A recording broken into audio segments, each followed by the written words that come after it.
University మంచి భవిష్యత్తు కోసం తెలుగు విద్యార్థులు ఇష్టపడే university. Call 9059052378 9059052379. Is adopted child. నేనా? No No? నో సొంత తల్లిదండ్రులు కాదు అన్నది. నో నో నో ఛాన్సే లేదు. అవునా? నా ఊహ తెలిసాక I known only my parents. Okay. Really? Really okay. Really yeah no వేస్.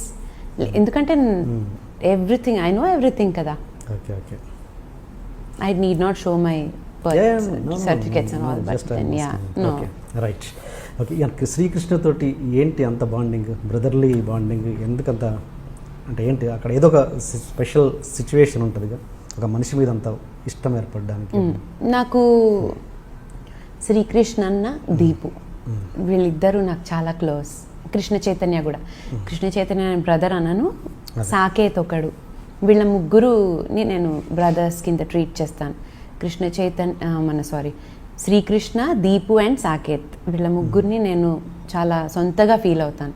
సొంత ఫ్యామిలీ మెంబర్స్లా ఫీల్ అవుతాను. శ్రీకృష్ణ అన్న యూనివర్సల్ అన్న, కానీ నాకు కొంచెం ఎక్కువ అన్న అనమాట. అది శ్రీకృష్ణ అన్న యూనివర్సల్ అన్న, కానీ అన్నకున్న కొంతమంది చెల్లెళ్ళల్లో నేను ఒక చెల్లిని. అంటే నెక్స్ట్ టు సొంత చెల్లిలో నేను శిల్ప ఇద్దరం ఉంటాం. అలా నాకు బోల్డ్ మంది అన్నలు ఉన్నారు, బట్ నాకు శ్రీకృష్ణ, దీపు వీళ్ళిద్దరు ఎక్కువ క్లోజ్. అంత బాండింగ్ ఏర్పడడానికి ఏదో ఒక పర్టికులర్ రీజన్ ఉంటుంది. స్ట్రాంగ్ బాండింగ్ ఏంటది? ఆ బాండింగ్ ఏర్పడడానికి నా కెరియర్ నాకు ఏమి ఇచ్చినా ఇవ్వకపోయినా అన్ని చాలా ఇచ్చింది నాకు. నా కెరియర్ నన్ను ఒక ఇండివిజువల్గా నుంచునే ఒక శక్తిని ఇచ్చింది. నేను ఏదన్నా లైఫ్లో కష్టపడి సాధించవచ్చు అనే ఒక కాన్ఫిడెన్స్ ఇచ్చింది. మంచి ఫ్యామిలీ లాంటి ఫ్రెండ్స్ని ఇచ్చింది. I can just say that. We have my close group ఉంది. నేను, పర్ణిక, శ్రీకృష్ణ, రఘురామ్, మనస్విని, కృష్ణ చైతన్య, వాళ్ళ ఫ్యామిలీస్ అందరూ, దీపు, మేమందరం కలిసి ఒక ఫ్యామిలీలా ఉంటాం. మేము కుదిరితే కలవడానికే చూస్తాం. రామాచారి గారు వాళ్ళ ఫ్యామిలీ, మా గురువు గారు రామాచారి గారు, సో వాళ్ళ ఫ్యామిలీ, రామాచారి గారు వాళ్ళు అండ్ వీళ్ళందరూ కూడా నాకు చాలా క్లోజ్. నాకు అంత బాండింగ్ ఏర్పడడానికి అవకాశాలు హెల్ప్ అయ్యాయి. అంటే ఒక ప్రోగ్రామ్ రావడం, అదేదో కాంబినేషన్లో మా ఇద్దరు కాంబినేషన్లో ఒక ప్రోగ్రామ్ చూడడం, ఆ ప్రోగ్రామ్ నచ్చి ఇంకోళ్ళు పిలవడం, అలా అవకాశాలు అలా ఏర్పడేసరికి అన్న అన్న అన్న అనుకుంటే అలా అయిపోయింది. సో నాకు అలా నా కెరియరే హెల్ప్ చేసింది ఆ బాండింగ్ శ్రీకృష్ణ అన్నతో ఏర్పడడానికి. Okay okay. ఇంకోటి, మామూలుగా ఒక నటికి, సినిమా ఇండస్ట్రీ కానీ టీవీ ఇండస్ట్రీ కానీ, నటికి పర్ఫార్మెన్స్ టాలెంట్ ఎంత అవసరమో అపియరెన్స్ అండ్ అందం కూడా అంతే అవసరం. ఎందుకంటే స్క్రీన్లో కనబడుతున్నారు కాబట్టి. బట్ ఒక సింగర్కి ఒక పాట అద్భుతంగా రావాలంటే గొంతు మాత్రమే ఇంపార్టెంట్. గొంతు బాగుంటే చాలు, పాట బాగుంటుంది. అలాంటిది ఒక సింగర్కి అందం అన్నది అవకాశం రావడానికి ఎంతవరకు ఉపయోగపడుతుంది ఈ ఇండస్ట్రీలో? సింగర్కి అందం అనేది స్టేజ్ షోస్లో పాడడానికి అవసరం అనేది నేను ఒక 1% నమ్ముతాను. అసలు ప్లేబ్యాక్కి అందానికి సంబంధం లేదు. బికాస్ వినిపించేది మన గొంతు. నేను స్టేజ్ షో గురించి మాట్లాడలేదు. ప్లేబ్యాక్ గురించా? ఓన్లీ ప్లేబ్యాక్ గురించి. స్టేజ్ షోస్ గురించి మాట్లాడాలి. అవసరం లేదు. అందం అనేది అవసరం లేదు. అసలు అందం లేకుండా అవకాశాలు వచ్చే పరిస్థితి లేదు. అందము లేకున్నా కూడా జస్ట్ అందంతో అవకాశాలు ఛాన్సే లేదు. ఎందుకంటే మీకు ఒక రికార్డింగ్, ఒక సాంగ్ వినేటప్పుడు వాళ్ళ రూపం ఏం కనిపించదు, వాళ్ళ గొంతు వినిపిస్తుంది.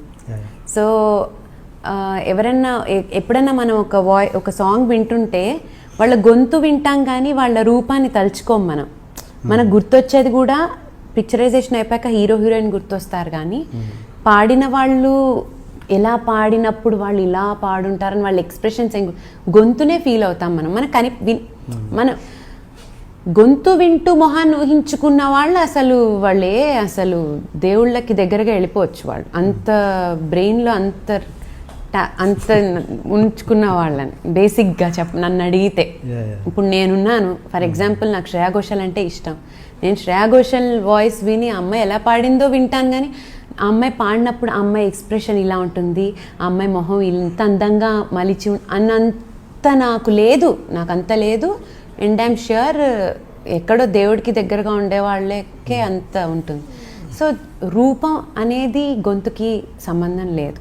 నేను ఇక్కడ మాట్లాడుతున్న పాయింట్ మీకు అర్థమై ఉంటుంది, ఒక మ్యూజిక్ డైరెక్టర్కి సింగర్కి మధ్యనే అచ్చా, మీరు అలా అంటున్నారా? ఓకే. మ్యూజిక్ డైరెక్టర్స్కి సింగర్స్ అందంగా ఉంటే సాంగ్స్ పాడతారు అంటున్నారా? ఆ లైన్ లేదండి. ఒకటి చెప్పన, అకార్డింగ్ టు మీ అందం అనగానే కొంతమంది చూసిన వెంటనే బాగుంటారు, కొంతమంది చూడగా బాగుంటారు, కొన్ని మొహాలు అలవాటు అయిపోతే బాగుంటాయి. ఒక ఫేస్ అలవాటు అయిపోయాక ఇంక అంతంత సంబంధం లేదు. ఫస్ట్ గ్లాన్స్ అనేది అనవసరం.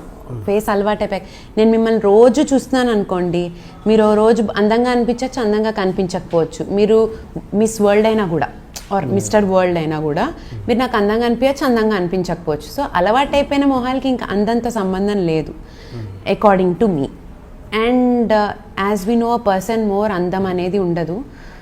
మ్యూజిక్ డైరెక్టర్స్ విషయంలో అందరు అంటారు కానీ నాకు అలా అనిపించదండి. ఎందుకంటే no one wants to spoil their song. ఒకవేళ అందంగా ఉన్న వాళ్ళకి అట్లీస్ట్ ఒక అవకాశం వరకు అందంగా ఉంటేనా ఒక అవకాశం ఇచ్చి చూస్తారు, తర్వాత లేకపోతే వదిలేస్తారు. ఏమో మరి నాకైతే తెలియదు, నాకు తెలిసి లేదండి. మరి అలాంటి వాళ్ళకి అందం చూసి అవకాశం ఇచ్చే మ్యూజిక్ డైరెక్టర్స్ ఉన్నారనుకోండి ఫర్ ఎగ్జాంపుల్, వాళ్ళు వేరే వాళ్ళకి అవకాశం ఇవ్వడానికి వాళ్ళకి నెక్స్ట్ అవకాశం ఉండదు. ఎందుకంటే వాళ్ళు రాంగ్గా వర్క్ చేస్తున్నారు కాబట్టి వాళ్ళకి రాంగ్ లాస్టింగ్ ఉండదు. సెకండ్ దేవుడు నెక్స్ట్ మినిటే కట్ చేసేస్తాడు. ఇంకో లైఫ్ అంతవరకు వెళ్ళక్కర్లేదు, మనం చేసేది ఈ లైఫ్లోనే అనుభవించేస్తాం. సో మనం ఏ రకంగా ఒక వర్క్ని ఒకళ్ళకి ఇస్తున్నాం అనేది ఆ రకంగానే మనకి ఇంకోటి ఇస్తాడు వర్క్. అంత అన్నెసెసరీ పాయింట్ని చూసి వాళ్ళకే వర్క్. సో అందం బట్టి మ్యూజిక్ అందం బట్టి అవకాశం ఎవరైనా సింగర్కి ఒక మ్యూజిక్ డైరెక్టర్ ఇచ్చుంటే ఆ మ్యూజిక్ డైరెక్టర్కి ఆ నెక్స్ట్ సినిమాకి ఇంకెవరు అవకాశం ఇచ్చుంటారు అని నేను అనుకుంటున్నా. మీకు అలాంటి ఇబ్బందులు ఇక్కడ ఎప్పుడు కలగలేదా?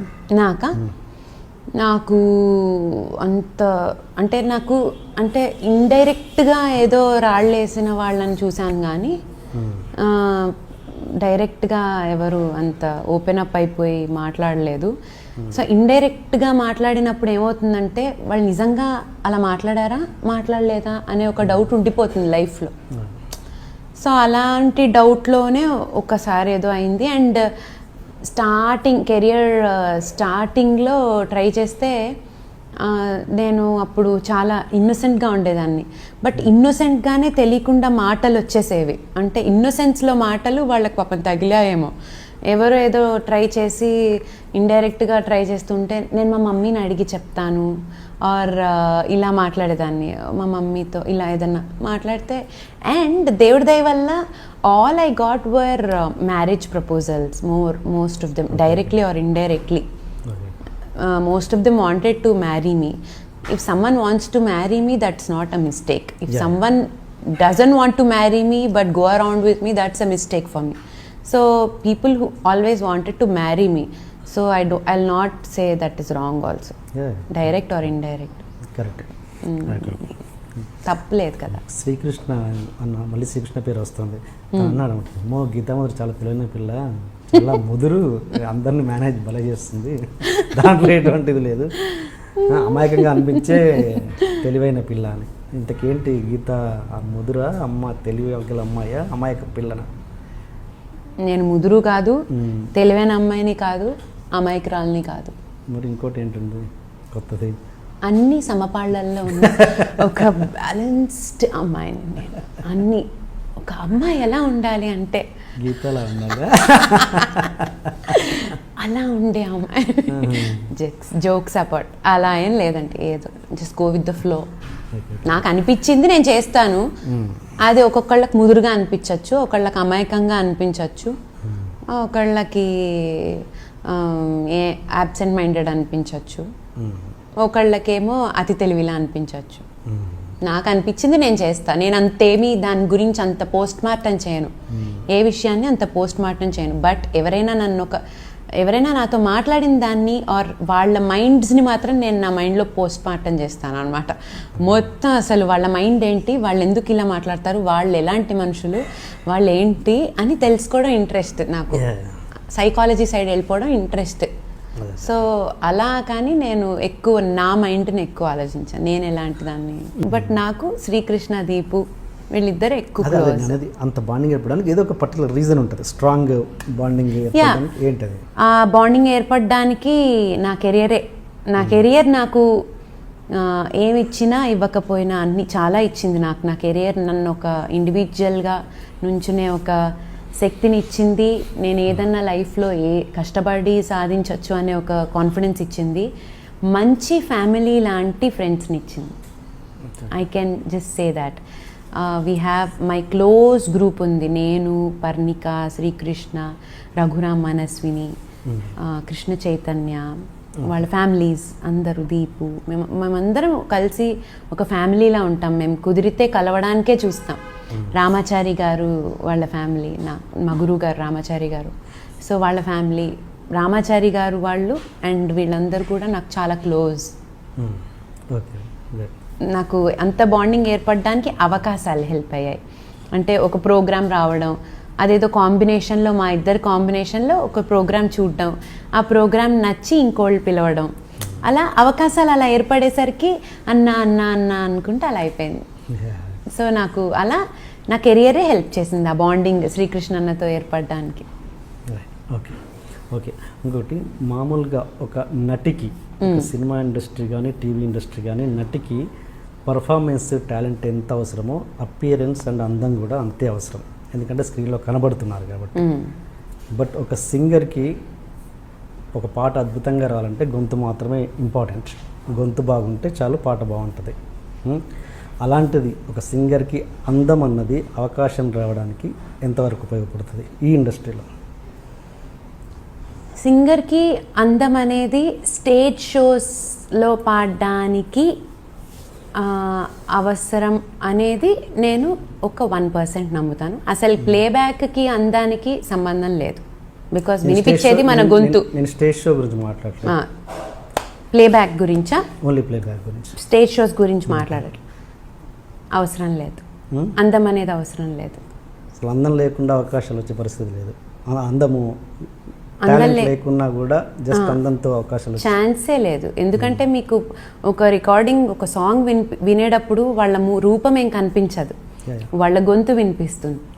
సో ఎవరన్నా ఎప్పుడన్నా మనం ఒక సాంగ్ వింటుంటే వాళ్ళ గొంతు వింటాం కానీ వాళ్ళ రూపాన్ని తలుచుకోం.